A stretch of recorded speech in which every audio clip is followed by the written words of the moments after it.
Right Honorable Dr. Tulia Ackson, Member of Parliament, Speaker of Parliament of the United Republic of Tanzania, and President of IPU, Honorable Paul Christian Makonda, the Arusha Regional Commissioner, Right Honorable Segepo Solomon Thomas, Member of Parliament from Sierra Leone, the President of CPA Africa Region, Right Honorable Catherine Gotani Hara, Member of Parliament from Malawi, Chairperson of CPA Africa and Regional Executive Committee and Speaker of Parliament of Malawi, Right Honorable Jata Tambog, Member of Parliament from the Gambia, Vice President, CPA Africa Region, Right Honorable Arthur Holder, Member of Parliament from Barbados, Acting Chairperson of the Executive Committee of CPA International, Your Excellencies, members of the Diplomatic Corps, Honorable Members of Parliament from the United Republic of Tanzania, Mr. Stephen Twigg, Secretary General, CPA, Mr. Baraka Idelphonse Leonard, Regional Secretary of CPA and Clerk of the National Assembly of the United Republic of Tanzania, distinguished delegates and invited guests, members of the media fraternity, ladies and gentlemen, good morning. On behalf of Her Excellency Dr. Samia Suluhu Hassan, President of the United Republic of Tanzania, I wish to extend a very warm welcome to all our guests. Karibuni sana.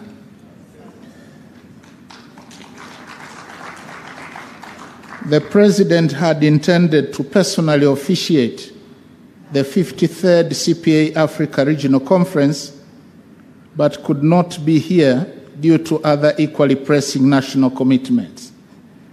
And hence, Her Excellency sent me to stand in for her and wishes all of you a memorable stay in Tanzania and a very successful conference.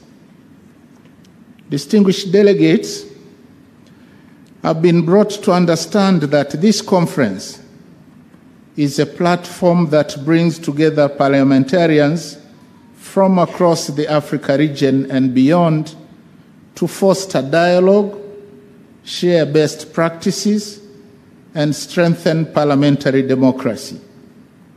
I do hope that delegates will effectively use this opportunity to do exactly that and connect with peers. I have also been informed that the CPA Africa region also aims at promoting peace, unity, democracy, and good governance, as well as stability in all member states. And in view of that, the choice of the theme for the 53rd conference, which is African parliaments at the forefront of addressing existential global challenges, food insecurity, climate change, and youth employment, is both pertinent and timely. Indeed, food insecurity, climate crisis, and youth unemployment pose serious threats to socio-political and economic stability of the continent, and thus requiring immediate and coordinated action. And therefore, parliaments in Africa, as key actors for promotion of human rights, democracy, and the rule of law, have a crucial role to play in tackling the said main global challenges by leveraging their legislative powers, budgetary control, and oversight functions. Distinguished delegates, ladies and gentlemen, food insecurity stands out as one of the most pressing challenges facing our continent. And despite Africa's vast agricultural potential, millions of our people still go hungry. the continent lags behind in attaining SDG 2 targets on food security and nutrition, as well as the Malabo Agreement on ending hunger and all forms of malnutrition come 2025. It is estimated that the proportion of the population in Africa that is facing both moderate and severe food insecurity stands at 61%, which is more than twice that of the global level, estimated at 29.6%. In this regard, the strategic role of parliaments is to urge and vote for enhanced public investments in agriculture and supportive sectors in terms of budgetary resources for increased supply and access to farm inputs, infrastructure, and services. And they include irrigation infrastructure, feeder roads, farming equipment, access to credit, quality seeds, pesticides, extension services, storage facilities, and access to markets, particularly to rural communities. In other words, parliaments are responsible for enacting legislations that support food security and facilitate investment in the agriculture and allied sectors. In Tanzania, through parliament, various laws have been enacted to address food insecurity in line with the National Agricultural Policy, which aims at enhancing agricultural growth and productivity and ensuring food security. Our priorities include improving access to agricultural inputs, promoting sustainable farming practices, and supporting smallholder farmers to access credit and markets. Tanzania has also implemented a number of agriculture and livestock development initiatives, including what we call in Kiswahili as Kilimo Kwanza, which means agriculture first, and more recently, that we have an initiative called Building a Better Tomorrow. So the Kilimo Kwanza initiative focused on targeted financing of agriculture activities and programs, while Building a Better Tomorrow focuses on job creation for the youth and modernizing agriculture through investment in the requisite infrastructure. Again, it's the rural roads, irrigation, storage, communication facilities, research and extension services. We also established the Tanzania Agricultural Development Bank specifically to extend credit to smallholder and middle-level farmers and investors in agriculture at affordable interest rates. Distinguished delegates, ladies and gentlemen, climate change is another serious threat that is already impacting adversely our continent. As a result, we are increasingly experiencing severe and long-term droughts, crop failures and famine, and similarly, intense and unpredictable rains, flooding, and sea level rise are now recurring phenomena. And although Africa contributes less than 5% of greenhouse gas emissions, which are responsible for global warming, climate change has adversely affected our continent on all fronts, be it economic, social, political, and environmental. In this regard, parliaments and parliamentarians are duty-bound to ensure that concrete measures are taken by governments and other stakeholders to address the climate crisis through implementation of robust mitigation and adaptation measures, including adoption of green technologies. Apart from allocating a commensurate share of budgetary resources for national environmental protection programs, parliaments ought to hasten ratification and implementation of international agreements, notably the Paris Agreement and the Doha Amendment to the Kyoto Protocol. Parliaments are also expected to oversee implementation of nationally determined contributions to reduce greenhouse gas emissions, as well as enhancing transparency and accountability of climate action and reporting. In addition, parliaments ought to be at the forefront of raising the profile of the climate change agenda through quality debates so as to promote a better understanding of the need to take prompt action to prevent an environment catastrophe at national and global level. Like many other countries in sub-Saharan Africa, Tanzania too faces significant threats from climate change. In response, the Parliament of Tanzania enacted the Environmental Management Act and the Water Resources Management Act, which include provisions for mitigating climate change impacts through reforestation programs, conservation of water resources, and promotion of renewable energy sources. The National Environment Management Council was also established through an Act of Parliament to undertake environmental enforcement, compliance, review and monitoring of environmental impacts, research, as well as raising awareness.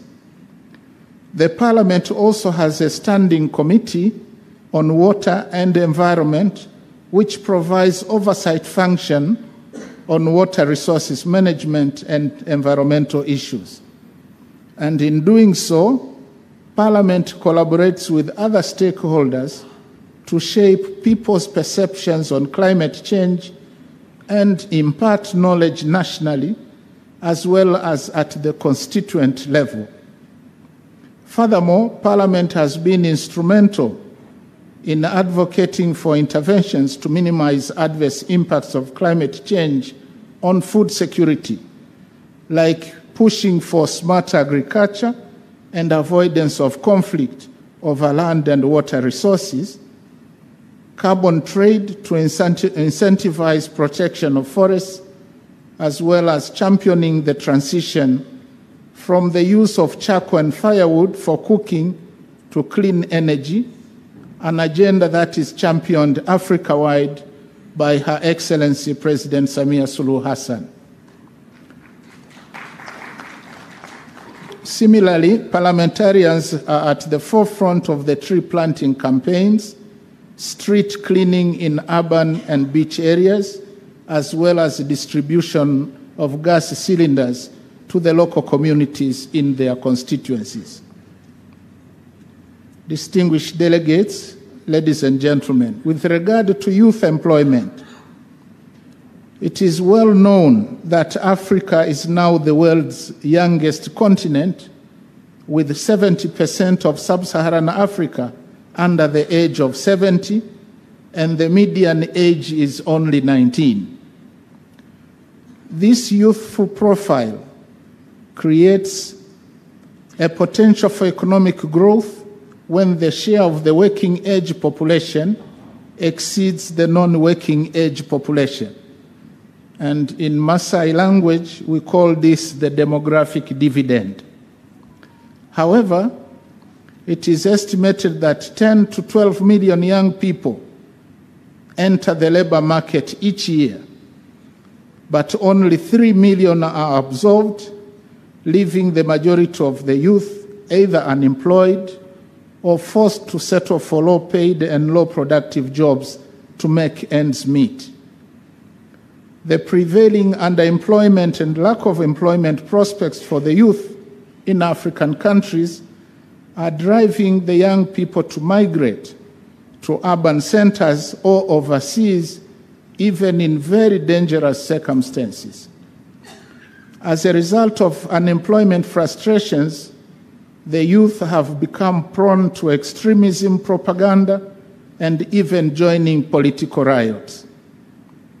Under the above circumstances, parliaments are duty-bound to voice the plight of the youth, putting forward practical interventions required, and advise the executive to devise youth employment programs and to see to it that they are reasonably funded through the national budget and cooperation with other partners.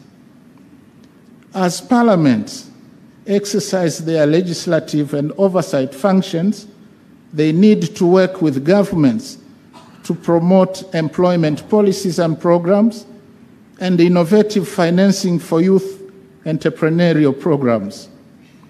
Parliaments should also advocate for education and training reforms to facilitate school-to-work transition, prevent skills mismatches, side by side with the special programs, and dedicated funding for projects that are run by youth groups and those with disabilities, but also ensure that young people receive equal treatment in the job market.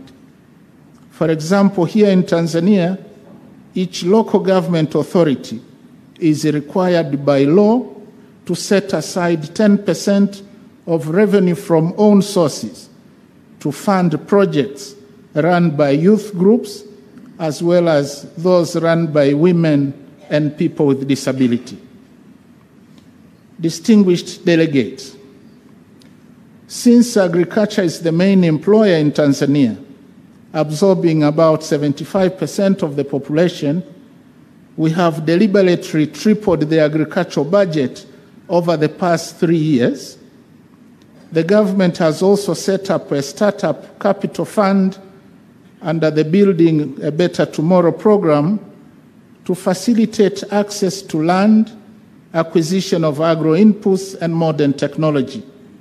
The program has also entailed establishment of a digital platform for registration of farmers and posting of inputs and market information. The government has also leveraged on cooperation with multilateral companies and partnerships with the private sector to attract foreign direct investment in the agricultural sector. And some of the areas that are apparently attractive to our young people include horticulture, livestock fattening, fish farming, agri-tech, e-commerce, logistics, and marketing of farm produce using ICT. Distinguished delegates, in winding up, I would like to stress that addressing the global challenges of food insecurity, climate crisis, and youth unemployment requires collective action of all stakeholders. Importantly, it also requires sustained peace in Africa. And in this regard, African parliaments are uniquely positioned to spearhead this drive through effective and legislation and oversight. Let us seize the opportunity offered by this conference to exchange best practices and country experiences on tackling these global challenges more effectively, alongside greater resolve to end conflicts and silence the guns in Africa. Peace is imperative for tackling all burning global challenges. Together, we can overcome them and build a better Africa for future generations, as envisaged in the 2063 agenda, the Africa we want. With these remarks, it is now my singular honor and privilege to declare the 53rd CPA Africa Regional Conference officially opened. God bless CPA Africa region. I thank you.